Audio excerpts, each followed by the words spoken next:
My name is Eleanor Hayes. I'm 47 years old, and the night of my high school reunion, I almost turned the car around 3 different times. If you're watching this, subscribe now, because what happened that night changed how I see my past. Forever. I hadn't stepped inside Westfield High School since graduation day in 1998. Back then, I wasn't anyone special. I wasn't prom queen. I wasn't valedictorian. I wasn't the popular girl with glossy hair and a boyfriend on the football team. I was the quiet one. The girl who spent lunch in the computer lab. The one who tutored other students for free because I couldn't afford SAT prep classes.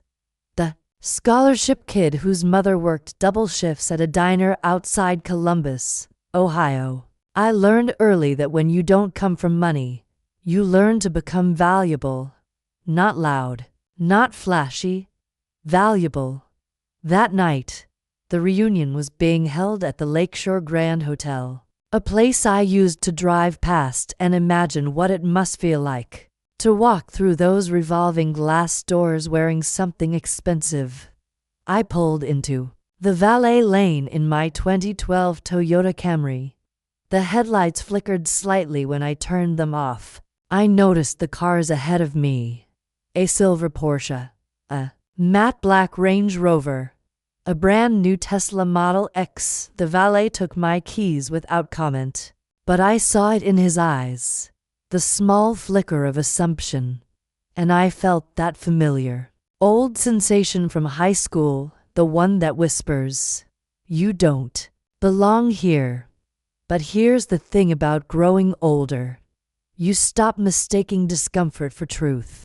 I adjusted the collar of my navy blazer. Simple, tailored, professional, no designer label. No glitter, just quiet confidence. When I walked into the ballroom, the noise hit first. Laughter, clinking glasses, music from the late 90s playing softly in the background. A massive banner read, Westfield High, Class of 98, 25 years. I hadn't seen these people in decades, and somehow, they looked exactly the same. Mark Jensen, still broad-shouldered, still performing confidence like it was a sport. Ashley Monroe, perfectly styled, scanning the room to see who noticed. Her first, and then someone saw me. Eleanor Hayes. The tone wasn't mean, it was surprised. Like spotting a background character who wasn't expected to return for the sequel. A small circle formed. "Oh my God, Eleanor. It's been forever. What have you been up to?" There it was. The question that always sounds friendly, but secretly measures worth. In America, when someone asks what you've been up to, they don't mean hobbies. They mean status, income bracket, power. I smiled. I work in public service. It was true, just not the full truth. Someone laughed lightly. That sounds mysterious. Another voice chimed in. You always were the serious one. I could hear it beneath their words.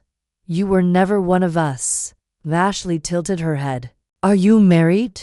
Divorced? I said calmly, double quotes. Oh. Kids.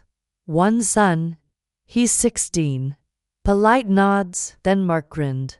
So what kind of public service are we talking? City council? DMV? Laughter. I let them laugh. Because I've learned something most people don't understand. If you don't react, people reveal themselves. And if this is already making sense to you, subscribe, because you're going to want to hear how this unfolds. Here's what they didn't know. For the last 12 years, I've worked in national security, not in a dramatic, action movie way, not with explosions or car chases, but with intelligence briefings, crisis simulations, and decision rooms where a single mistake could destabilize global markets. 5 years ago, I became Deputy Director of Strategic Operations for a federal agency I'm not allowed to name publicly. 3. Months ago, I was promoted to director, but you won't see my face on the news. You won't see my name trending on social media, because the work we do only matters when it prevents disaster. And prevention is invisible. Back in the ballroom, someone handed me a drink. So, Eleanor, did you ever imagine you'd end up here? It was half joke, half condescension. I looked around the room. The crystal chandeliers, the carefully curated success stories. And I remembered being 17, wearing borrowed shoes to prom, overhearing someone say, "She's smart, but she's not exactly leadership material." I almost laughed, because leadership isn't loud in high school. It's quiet, it's patient, it's strategic. The DJ announced a short achievement spotlight segment.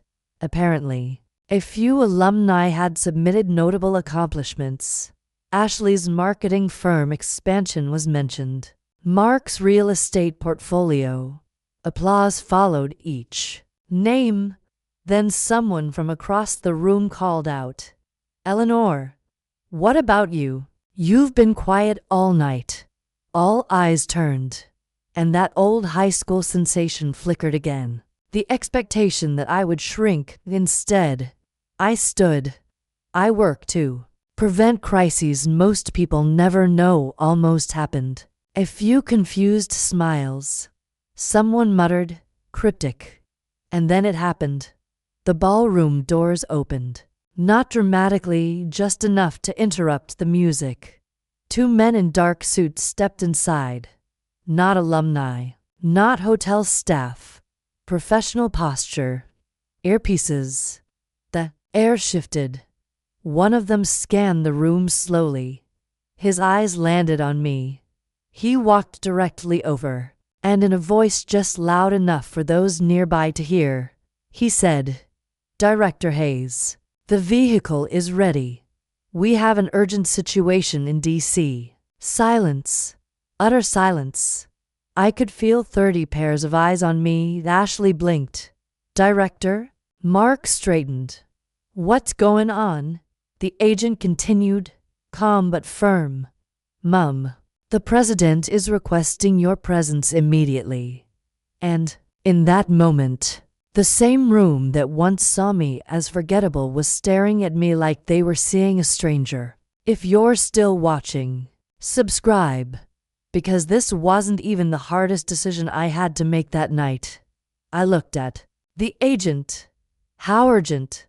Potential national infrastructure breach. Early indicators suggest coordinated targeting. My stomach tightened.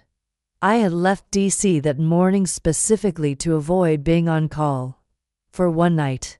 Just one night of normalcy. I looked around the room again, the faces, the assumptions, the decades-old hierarchy that still lingered beneath polite adulthood, and I realized something. They never knew me, not then, not now, and they didn't need to. I turned back to the agent. "Give me 2 minutes." He nodded. I picked up my coat. Ashley's voice came out small. "Eleanor, what exactly do you do?" I paused. I didn't smirk. I didn't posture. I simply said, "I protect systems that keep this country running." And then I walked toward the exit. But what I didn't know yet was that this crisis would force me to choose between the job that defines me and the son who barely sees me anymore. And that decision would hurt far more than high school ever did. My name is Eleanor Hayes. I'm 47 years old, and as the ballroom doors closed behind me that night, the past stopped mattering. Duty doesn't knock politely. It interrupts. If you're here for stories that feel real, subscribe now, because this is where everything changed. Outside, the air was cold and sharp. The hum I heard earlier wasn't my imagination. A dark SUV idled near the curb. No lights, no insignia. The agent opened the rear door for me. "Director, We'll brief you en route. I slid inside.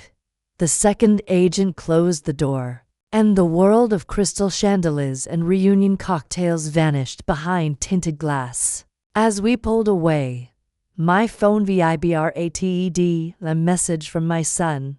Caleb, how's the reunion going? I stared at it for a second.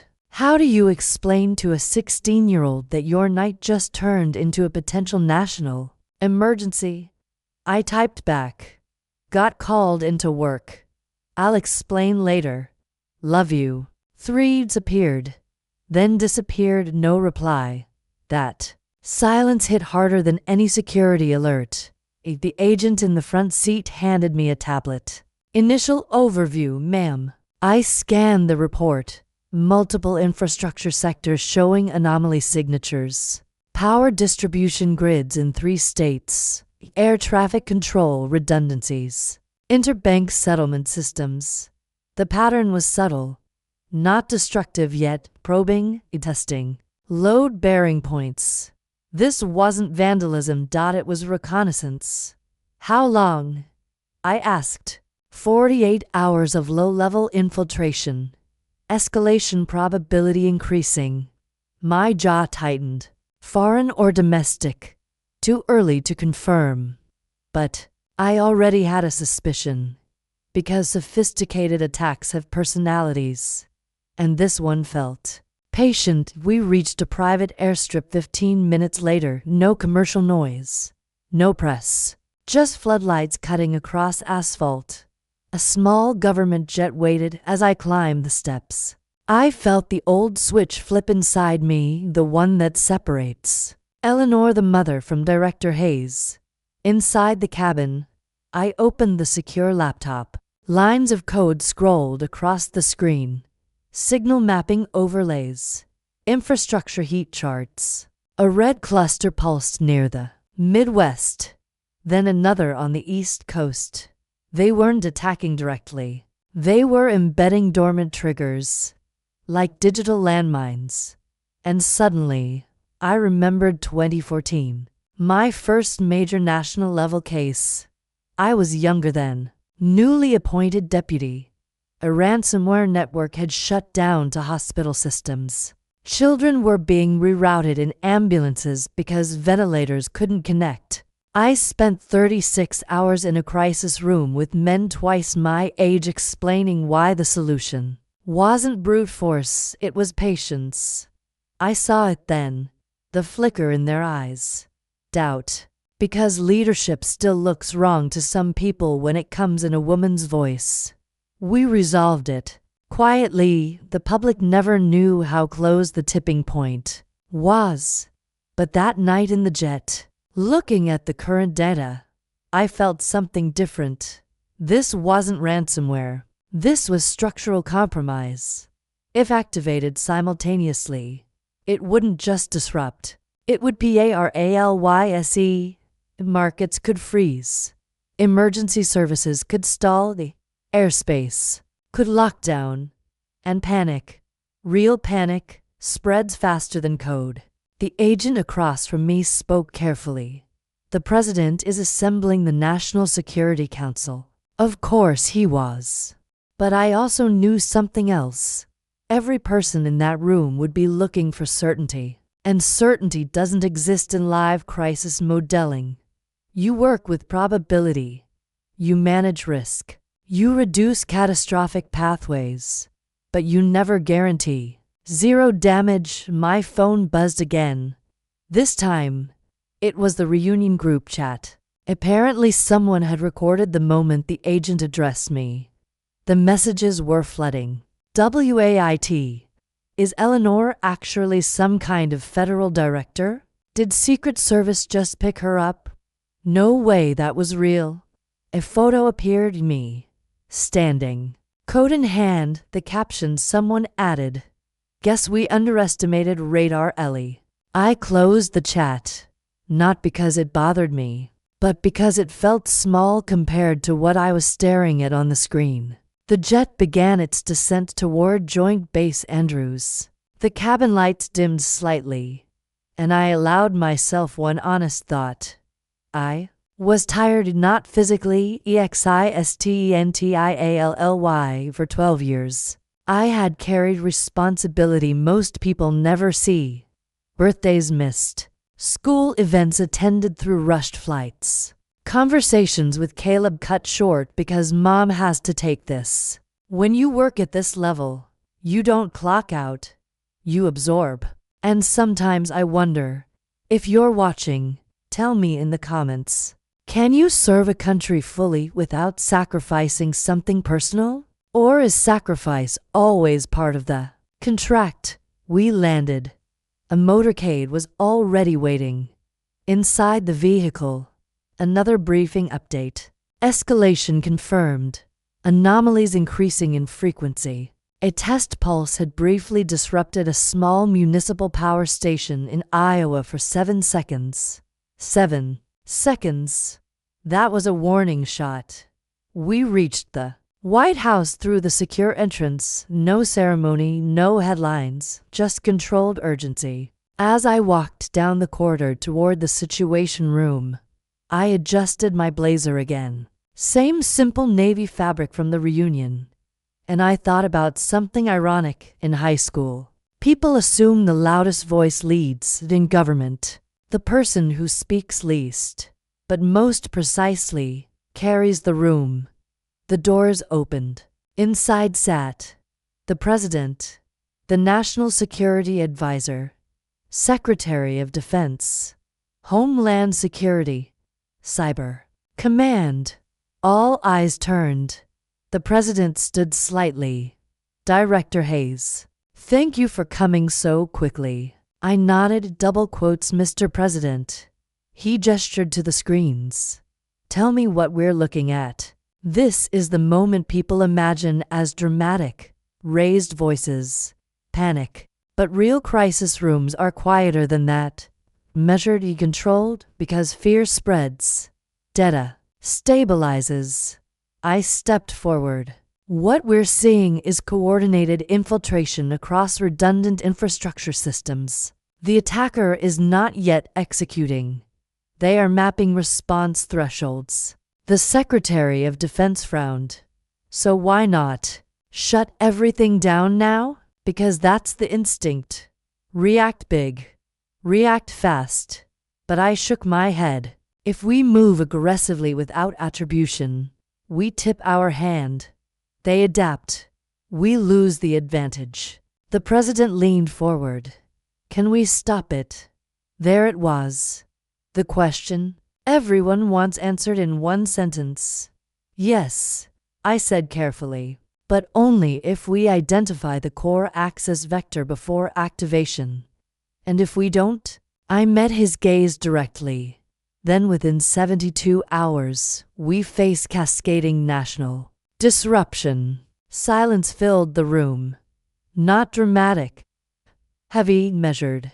And I felt that familiar pressure settle on my shoulders.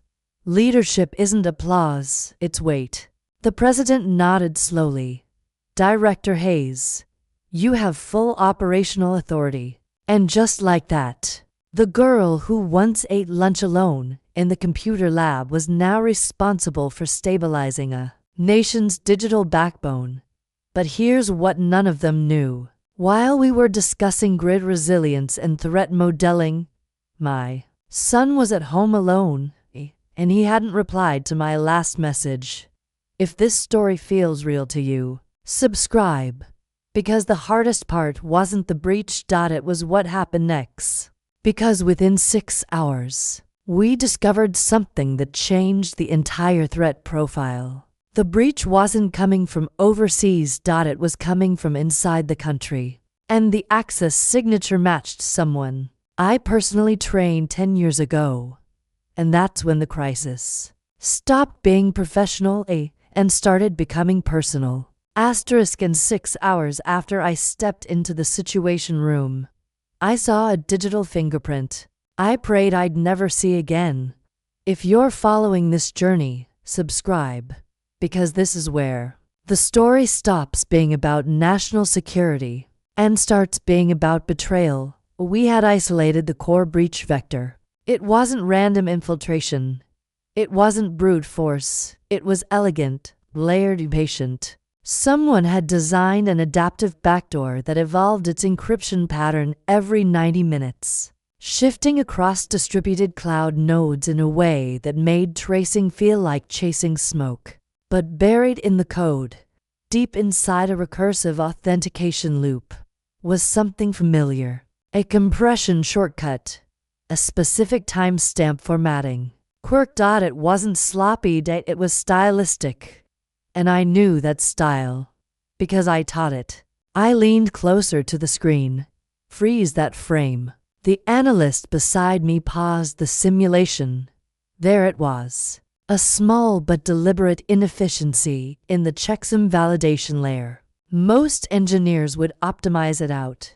But 10 years ago, I mentored a brilliant recruit who argued that predictable imperfection was harder to mimic than perfection itself. He called it human watermarking. His name was Daniel Mercer.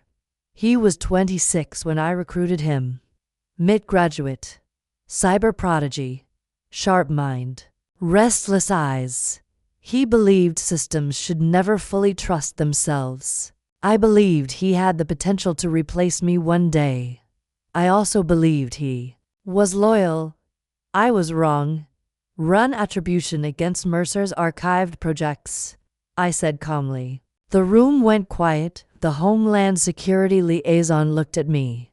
You suspect an insider? I suspect precision, I replied. Minutes later, the side-by-side analysis came up. Pattern overlap. 87%. My chest tightened. That wasn't coincidence. That was authorship. Daniel had resigned abruptly 5 years ago, no warning, no scandal. He cited ethical disagreements. At the time, I assumed burnout. Now I wasn't so sure. The president's voice cut through the room. Director Hayes, what are we looking at? I kept my tone steady. A former senior cyber analyst, with intimate knowledge of our defensive architecture. The Secretary of Defense stiffened. You trained him? Yes. The implication hung in the air. Responsibility doesn't vanish when someone leaves your supervision. Leadership carries echoes. I could feel it, the unspoken calculation happening behind diplomatic expressions. If Mercer was the architect, then this wasn't just a breach. It was a blueprint-level assault. And he knew exactly how I think, which meant he anticipated my countermoves, which meant he was baiting me. If you're still here, subscribe, because this is the moment I realized the real battlefield wasn't digital. It was psychological. I requested a private breakout room inside. Just 3 of us remained.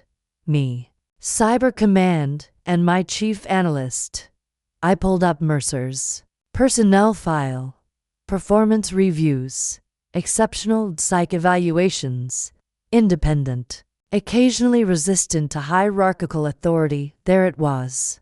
A note from 5 years ago expressed concern about government use of predictive surveillance tools, exceeding ethical thresholds. He had challenged a classified initiative. We were piloting a preemptive behavioral modeling system designed to identify domestic extremist escalation patterns before public manifestation. It was controversial, powerful, and dangerous if misused.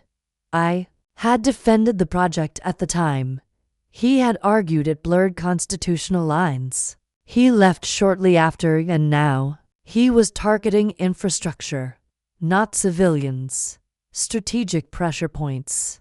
Testing state response. This wasn't terrorism. It was leverage. A message. I stepped back into the main room. He's not trying to collapse the system, I said carefully. He's proving he can. The National Security Advisor frowned. To what end? To negotiate.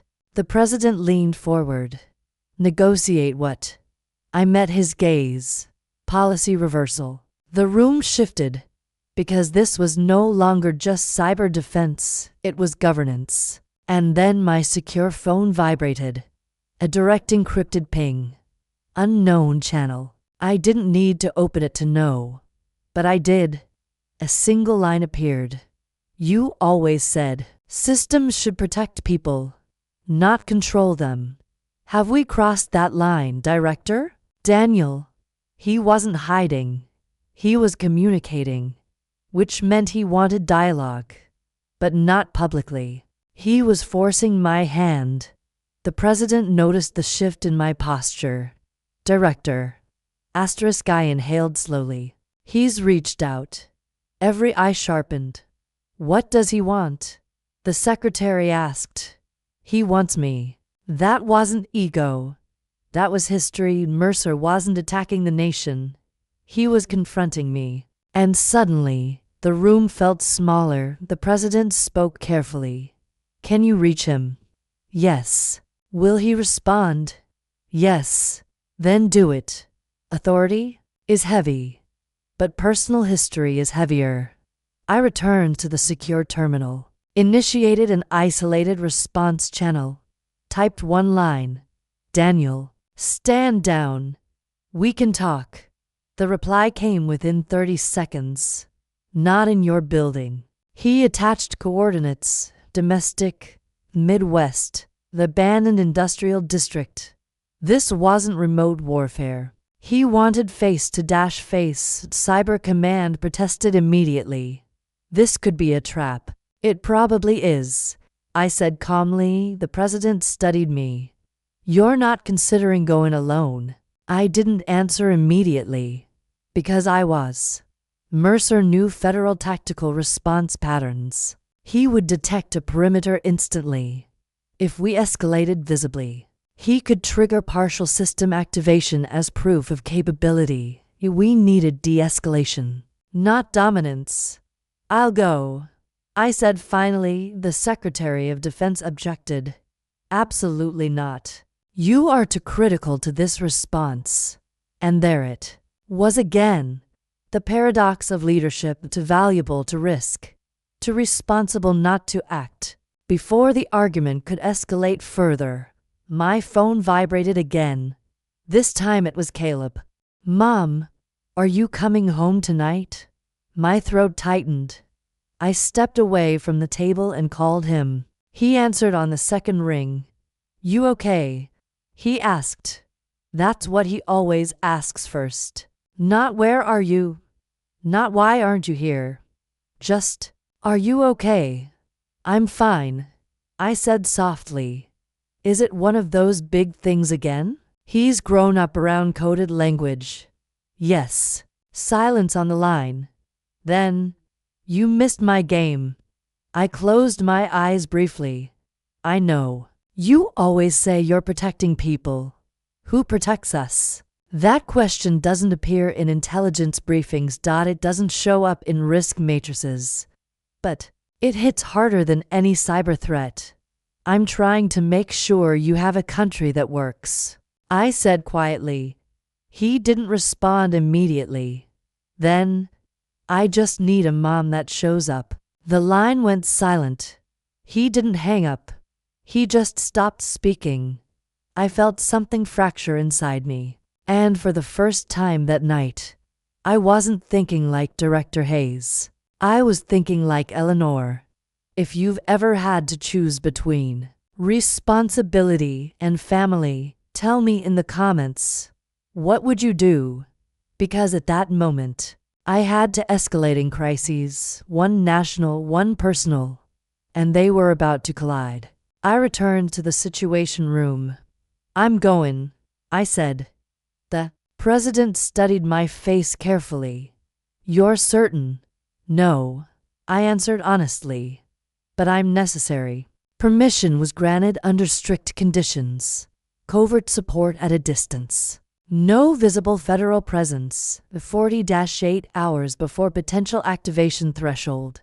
Time was narrowing. As preparations began, I realized something unsettling. Mercer didn't hate the country. He hated the direction it was heading, and somewhere along the way, he stopped believing I was on the right side of that line. The betrayal wasn't just technical. It was ideological. An ideology is harder to disarm than malware. The coordinates he sent were only 12 hours away, an abandoned steel plant, isolated, remote, controlled environment. He had chosen terrain carefully, which meant he still thought like an operator, which meant he wasn't reckless, which meant this could still be contained, but only if I reached him first, before politics did, before fear did, before force did, because once force enters the equation, there's no negotiation left, and that is what I was most afraid of. In 12 hours after I left my high school reunion, I was standing inside an abandoned steel plant, about to confront the man I once mentored. If you're still with me, subscribe, because this is where the story stops being strategy and becomes a reckoning. The building was exactly what I expected, cold, expansive, echoing with the memory of industry. Rust clung to the beams overhead. Broken windows let in narrow strips of gray daylight. The air smelled like dust and metal. No visible guards. No movement, which meant he was watching. I had insisted on minimal support.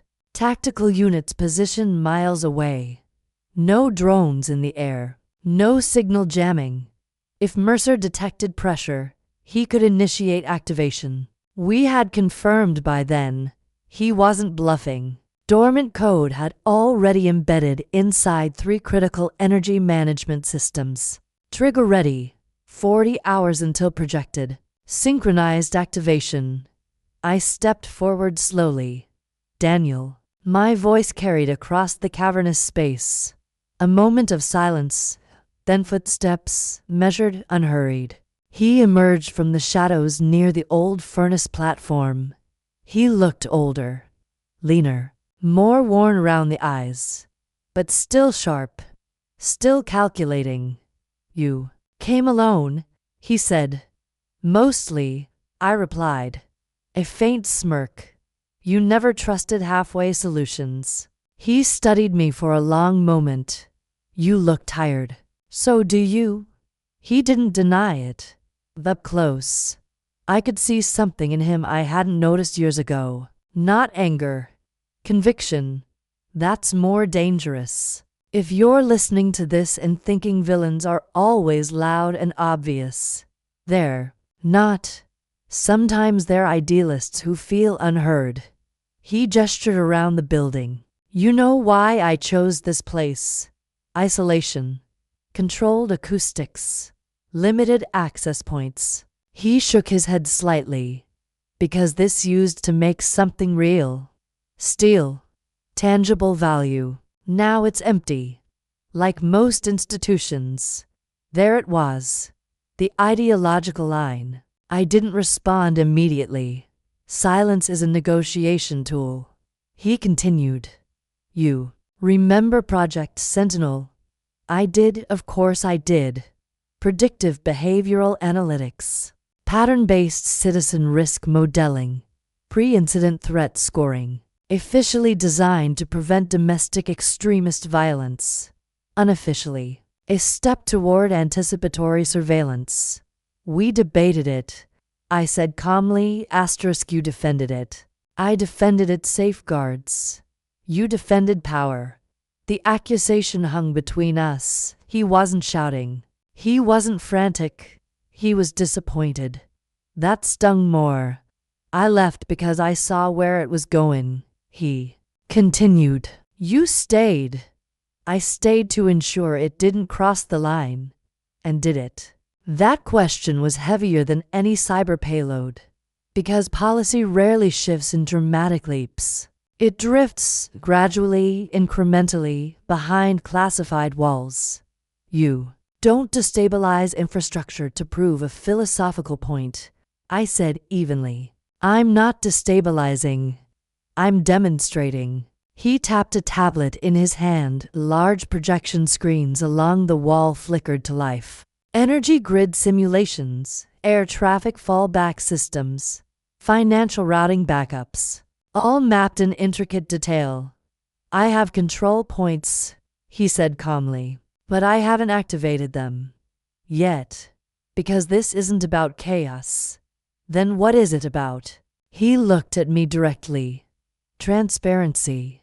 He wanted the Sentinel program publicly disclosed, fully, without REDACTIONS, without executive classification shields. He believed citizens deserved to know how predictive modeling was being used, and he wasn't entirely wrong. That was the problem. He wasn't entirely wrong. If you're watching, subscribe, because this is where moral clarity gets uncomfortable. Daniel, I said carefully, you think exposure fixes misuse. It doesn't. It destabilizes trust. Trust in what? Institutions that already crossed lines. He stepped closer. You told me once that systems should protect people, not monitor them into submission. I remember. And now you run the system. There it was, not betrayal, disillusionment. You think I became what I once questioned, I said quietly. He didn't answer. He didn't need to. In the distance, a subtle vibration echoed through the building. My secure comm device. 42 hours left. Infiltration spreading to secondary backup clusters. He was scaling, even while we spoke. You're escalating, I observed. I'm applying pressure. You're risking lives. I'm risking disruption. There's a difference. He had designed the code carefully. Fail-safe thresholds. Partial shutdown triggers. Enough to frighten leadership, not enough, in his mind, to cause casualties. But digital systems are unpredictable under stress. He knew that. He was gambling. You trained me to see leverage, he said softly. I trained you to protect. I am protecting. Future overreach. He extended the tablet toward me. Agree to declassify Sentinel. Public oversight. Independent audit. I shut everything down. It was a negotiation, but not one I could unilaterally authorize. And he knew that. You're asking me to expose classified national security architecture, I said evenly. I'm asking you to choose people over secrecy. The irony wasn't lost on me, because hours earlier, my son had asked, who protects us? And now Daniel was asking a version of the same question. Just at scale, my phone vibrated again. This time a secure channel, the president. I didn't answer. Because this wasn't a room for divided attention. If you've ever been in a position where both sides believe they're right, tell me in the comments. How do you decide? Daniel's eyes studied me carefully. You're calculating political fallout. I'm calculating systemic consequences. He paused. You always do that. Yes, and that's why they trust you. I exhaled slowly. I don't have unilateral authority to declassify, but you have influence. He wasn't naive. He knew I could initiate review, advocate transparency, push oversight frameworks, but doing so under coercion? Asterisk that would set precedent, and precedent shapes future threats. If I concede under pressure, I said carefully, you teach every future insider that infrastructure sabotage earns policy change. His jaw tightened slightly. So you'd protect process over truth? No, I replied quietly. I'd protect stability. A long silence stretched between us. And in that silence, I realized something. He didn't expect me to say yes. He expected me to listen. He wanted acknowledgement, not victory. You're not wrong to question, I said finally. But this isn't the method. Then what is? Internal reform. He laughed lightly. You still believe the system reforms itself. I believe people inside it can. Another vibration from my device. 40 hours. The clock wasn't metaphorical, it was literal. He studied me again. You won't authorize disclosure tonight. No. But you're not dismissing it. I'm not.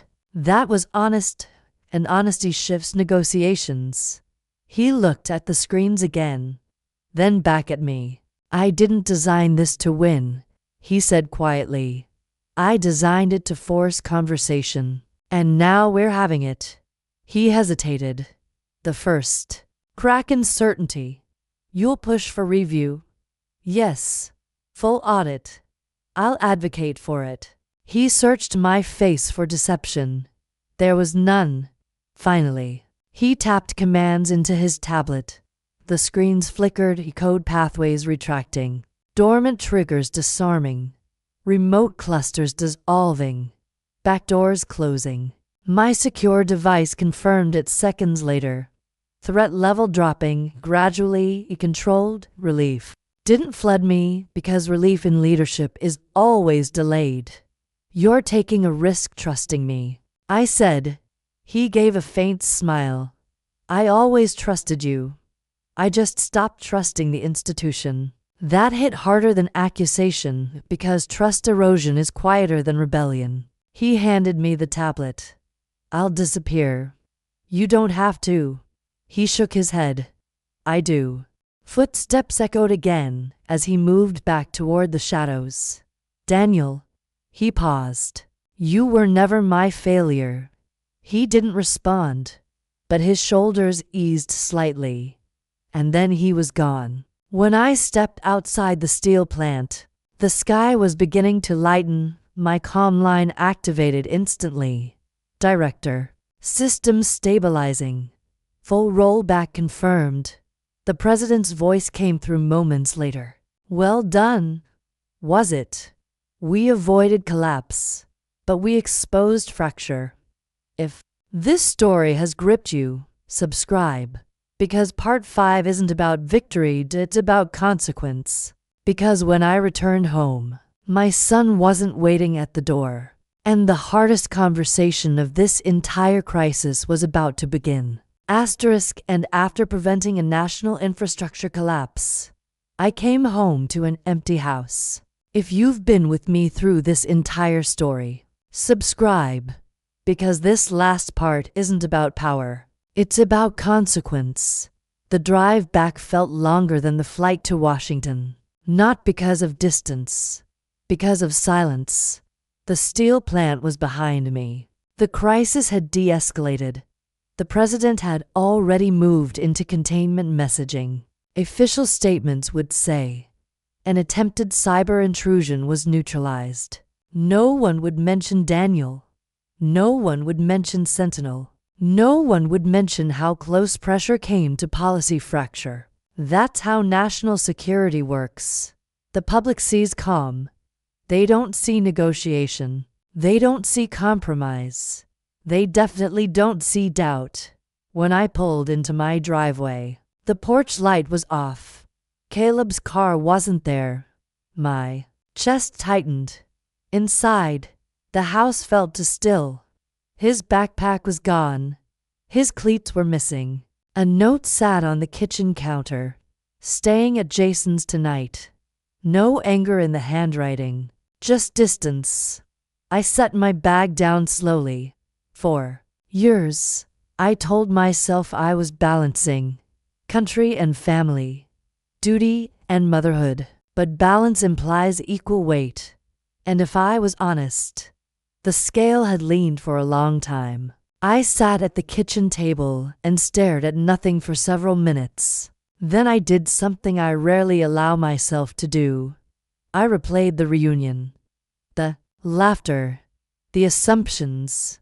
The moment the agent called me director. The respect in the room afterward. Validation.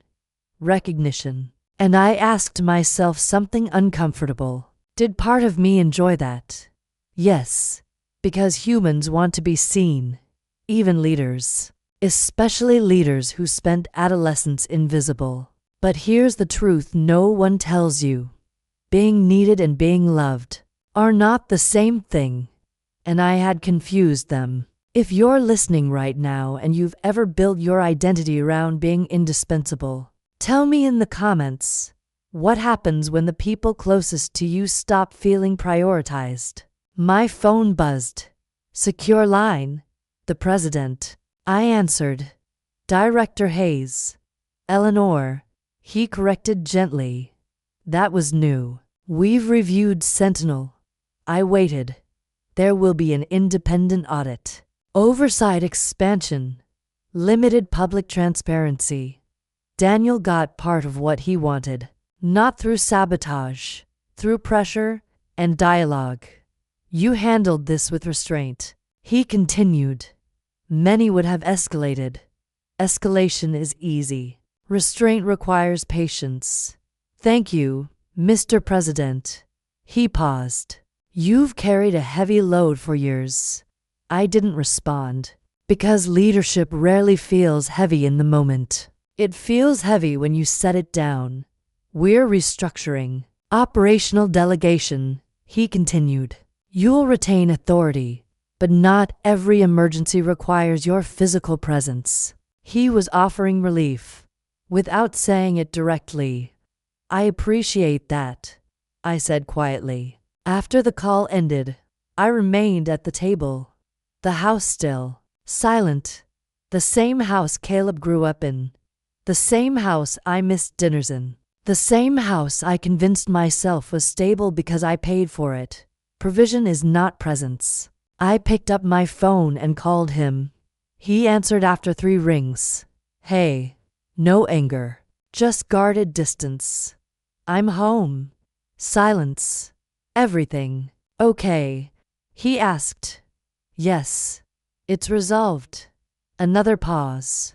Are you going to tell me what happened? No. I said softly, not because I don't trust you, because I can't. That's the part I hate, he said quietly. Not the danger, not the job. The wall? I know, I replied. I didn't defend myself. I didn't justify. I just let the silence exist. Mom, he said finally, I don't need you to save the world. That sentence hit harder than Daniel's accusation. I need you to show up for mine. There it was. The line I couldn't ignore anymore. National crises end. Childhood doesn't pause. I'm going to change something, I said slowly. What? I don't know yet. But something. He didn't respond right away. Then, okay, double quotes, small word. Huge weight. The reunion. Group chat was still active the next day. Articles speculating about an anonymous federal cyber director. People connecting. Photos of the ballroom. Someone wrote, never judge someone's quiet. Another wrote, Eleanor was always different. Different. That word followed me my entire life. In high school, it meant outsider. In Washington, it meant formidable. At home, it meant absent. And I started thinking about the question that's been following this entire story. Did I do the right thing? Should I have declassified Sentinel fully? Should I have refused to negotiate? Should I have escalated? Should I have stepped down years ago? Leadership decisions don't come with clean moral lines. They come with trade-offs. I prevented infrastructure collapse. I opened a door to oversight reform. But I nearly lost emotional ground with my son. Which outcome matters more? If you were in my position, tell me honestly in the comments. What would you have chosen? Full transparency even if it destabilized systems, or controlled reform behind closed doors? National responsibility, or stepping back for family? Because here's the part I don't have a polished answer for. I stayed in the job, but I changed. The structure, delegated crisis triggers, mandatory family blocks in my calendar, protected time, real time, not symbolic. Will it be enough? I don't know. Daniel disappeared. No charges filed publicly. No arrest. Officially, the breach was neutralized by internal countermeasures. History will never record his name. Or mine. That's how this level of work functions. Invisible impact. Visible absence. A week later, I attended Caleb's next game. No secure earpiece. No side phone. Just bleachers and cold air and the sound of teenagers yelling. When he scored, he looked at the stands. And I was there.